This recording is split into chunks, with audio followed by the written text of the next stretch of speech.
Hello बच्चों, let's read this question. The question says, what will happen if the bile duct gets choked? तो यहाँ पे हम बात करते हैं कि सबसे पहले कि अगर बाइल डक्ट जो है हमारी वो चोक हो जाती है तो क्या होगा। तो ऑप्शन दे रखे हैं कि फेसेस बिकम ड्राई, तो हमारे जो फेसेस हैं जो आपके जो आपका अनडाइजेस्टेड फूड है जो आपका रिलीज होता है एनस के थ्रू जो जाता है वो फेसेस होते हैं, तो ये बिकम ड्राई हो जाएगा। एसिडिक जो काइम है will not be neutralize, then there will be a little digestion in the intestine and little digestion of fat will occur। तो इनमें से क्या होगा अगर बाइल डक्ट जो है हमारी वो चोक हो जाती है। तो यहाँ पे हम सबसे पहले बात करेंगे की कॉन्सेप्ट की। की कॉन्सेप्ट, तो की कॉन्सेप्ट इसमें हमारा हम बात कर रहे हैं बाइल डक्ट की। एंड बाइल डक्ट की अगर हम बात करते हैं तो बाइल डक्ट जो है उसका मेन फंक्शन क्या है। बाइल डक्ट का जो मेन फंक्शन है वो क्या है कि ये बाइल डक्ट क्या करती है, इट ट्रांसपोर्टिंग बाइल, इट जो बाइल डक्ट है इट ट्रांसपोर्टिंग बाइल, तो ये बाइल जो बाइल डक्ट है ये बाइल को ट्रांसपोर्ट करती है फ्रॉम द लीवर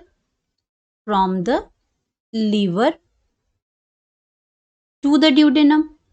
लीवर से कहाँ भेजती है, ड्यूडेनम के अंदर ये भेजती है, ड्यूडेनम के अंदर ये भेजती है। और ड्यूडेनम क्या है, फर्स्ट पार्ट है स्मॉल इंटेस्टाइन का।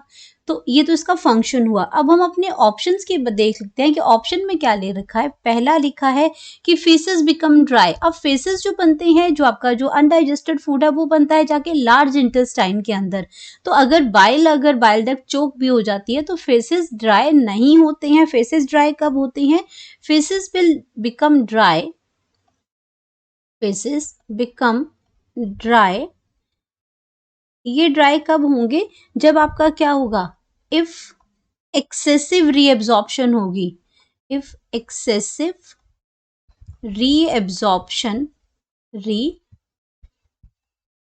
रीएब्जॉर्प्शन ऑफ वाटर होगा, of water takes place in the large intestine, reabsorption of water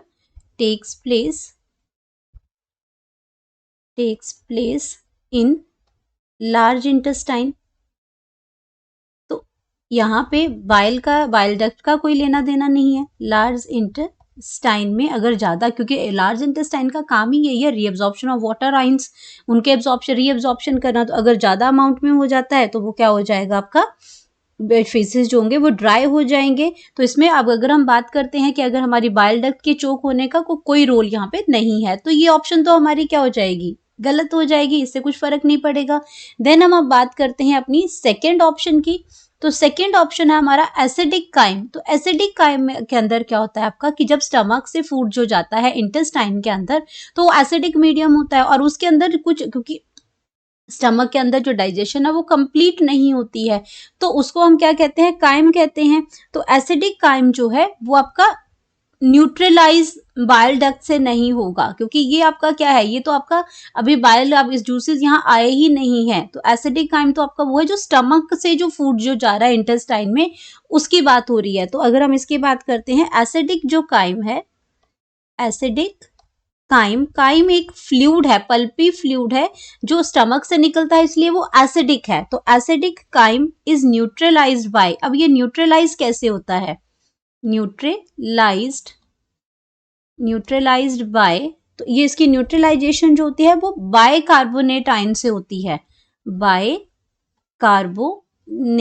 bicarbonate ion से होती है। अब ये जो बाइकार्बोनेट्स हैं आपके, ये आपका HCO3 भी हम इसको लिखते हैं, बाइकार्बोनेट आयन्स है, ये आपके सिक्रीटेड होते हैं, secreted by pancreas, secreted by the pancreas. तो इसको पेनक्रियाज क्रीट करता है। तो यहाँ पे भी आपका क्या है कि आपका इसमें these are not poured in the intestine by the bile duct. तो बाइल डक्ट इसमें भी यूटिलाइज नहीं हो रहा है, इसमें भी आपका जो फंक्शन जो है वो उसमें नहीं हो रहा है।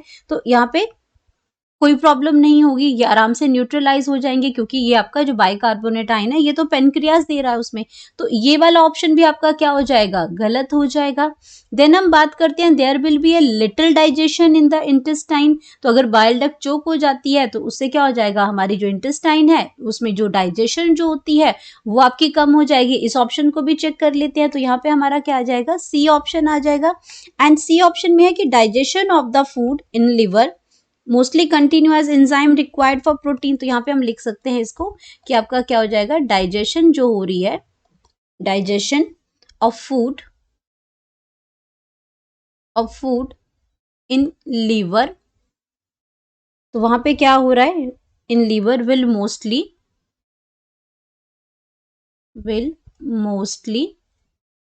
ये आपका क्या करेगा, मोस्टली कंटिन्यू रहेगी ये आपकी, कंटिन्यू रहेगी। कंटिन्यू क्यों रहेगी, एज एंजाइम्स जो यहाँ पे यूज हो रही हैं, एज एंजाइम्स जो है required for proteins,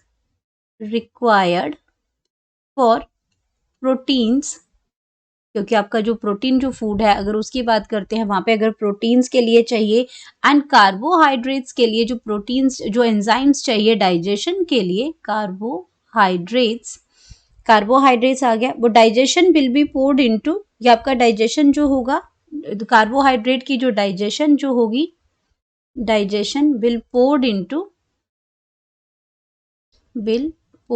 into intestine, तो इंटेस्टाइन में डाइजेशन से कोई इसके उसमें कोई फर्क नहीं पड़ेगा, यहाँ पे इंटेस्टाइन में पोर्ड हो जाएगी, तो यहाँ पे क्या हो जाएगा, ये ऑप्शन भी आपकी क्या हो जाएगी, गलत हो जाएगी, क्योंकि डाइजेशन ऑफ फूड का क्या बताया, लिवर में विल मोस्टली कंटिन्यू रहेगी, as enzymes required for protein and carbohydrate digestion will poured into intestine, क्योंकि वो वहां से इंटेस्टाइन के अंदर चली जाएगी और वहां पे फाइनली जो सारी की सारी जो डाइजेशन कंप्लीट होती है इंटेस्टाइन पे वो आराम से हो जाएगी। तो ये ऑप्शन भी आपका क्या हो गया, ये ऑप्शन भी आपका गलत हो गया, क्योंकि इससे भी बाइल डक्ट चोक होने से उसमें फर्क नहीं पड़ेगा। अब आता है little digestion of fat will occur, ये ऑप्शन हमारी करेक्ट है, क्योंकि अगर बाइल डक्ट चोक हो जाती है तो हमारा जो फैट्स का जो डाइजेशन है वो आपका अफेक्ट करेगा, क्योंकि आपका जो बाइल जो है ये आपका क्या हेल्प करता है, डी ऑप्शन की अगर हम बात करते हैं तो डी ऑप्शन आपका करेक्ट है। और इसमें हम देखते हैं क्या लिखा है कि आपका क्या है इसमें कि जो बाइल है आपका वो हेल्प करता है, bile helps in emulsification, bile जो हेल्प करता है वो इमल्सिफिकेशन में, जो बाइल सॉल्ट होते हैं तो ये इमल्सिफिकेशन में हेल्प करता है, इमल्सिफिकेशन ऑफ फैट्स में हेल्प करता है, यानी कि उसकी ब्रेकडाउन में, जो आपके ब्रेकडाउन में हेल्प करता है। जब तक ये ब्रेकडाउन नहीं होगी फैट्स की डाइजेशन नहीं होगी, तो इमल्सिफिकेशन का मतलब होता है ब्रेकडाउन ऑफ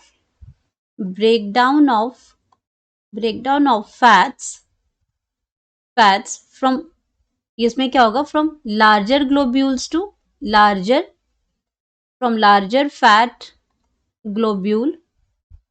ग्लोब्यूल्स टू, यहाँ पे क्या आ जाएगा, ग्लोब्यूल्स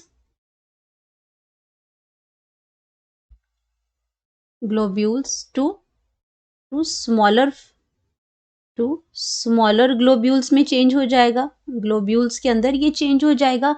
एंड देन इसके ऊपर जो है आपकी एंजाइम्स जो है, जैसे आपका जो लाइपेज है वो लाइपेज एक्टेड ऑन, इसमें लाइपेज जो है वो एक्टेड अपॉन इट, तो इसकी जो डाइजेशन है तभी होगी जब इमल्सिफिकेशन होगी, और इमल्सिफिकेशन के लिए हेल्प जो करता है वो आपका बाइल हेल्प करता है, और अगर बाइल आपका क्या करता है, चोक हो जाता है इसमें, तो इसकी जो डाइजेशन है एक्टेड अपॉन इट, और इसी को हम क्या कहते हैं, डाइजेशन कहते हैं।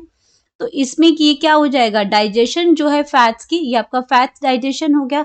तो अगर आपकी क्या हो जाती है, due to choke in the bile duct it will not reach the intestine, तो अगर आपका जो बाइल जो चोक जो है, अगर बाइल डक्ट जो है वो चोक हो जाती है, इफ बाइल जो डक्ट है, if bile duct is choked then, तो क्या हो जाएगा उससे आपका कि जो आपका बाइल जो है, देन बाइल डक्ट जो चोक हो जाएगी, देन बाइल विल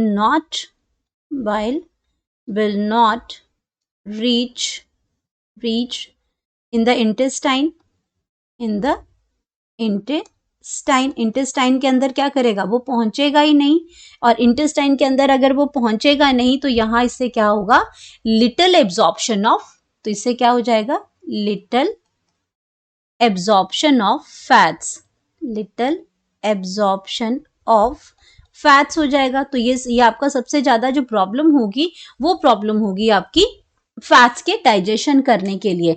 तो ये ऑप्शन जो है हमारा वो बिल्कुल करेक्ट है। अगर बाइल डक्ट जो है वो चोक्ड हो जाती है तो आपका इसमें जो लिटिल जो डाइजेशन ऑफ फैट्स है ये आपका जो होगा कम, इसमें जो कम डाइजेशन होगी वो आपकी प्रेजेंट होगी। तो यहाँ पे हम बात करते हैं कि हमने इसमें करेक्ट ऑप्शन की, तो यहाँ पे आपका क्या हो जाएगा, तो यहाँ पे आपका क्या है कि आपका क्या इसमें करेक्ट हो जाएगा, ऑप्शन नंबर जो है वो डी आपकी करेक्ट है। तो इसमें आपका क्या हो जाएगा, ये अगर ये चोक्ड हो जाती है तो डी ऑप्शन हमारा बिल्कुल करेक्ट है। तो यहाँ पे हम लिखेंगे अपना करेक्ट ऑप्शन, करेक्ट ऑप्शन जो हम यहाँ पे लिखेंगे वो है हमारा D. Hope you understood it well, best of luck.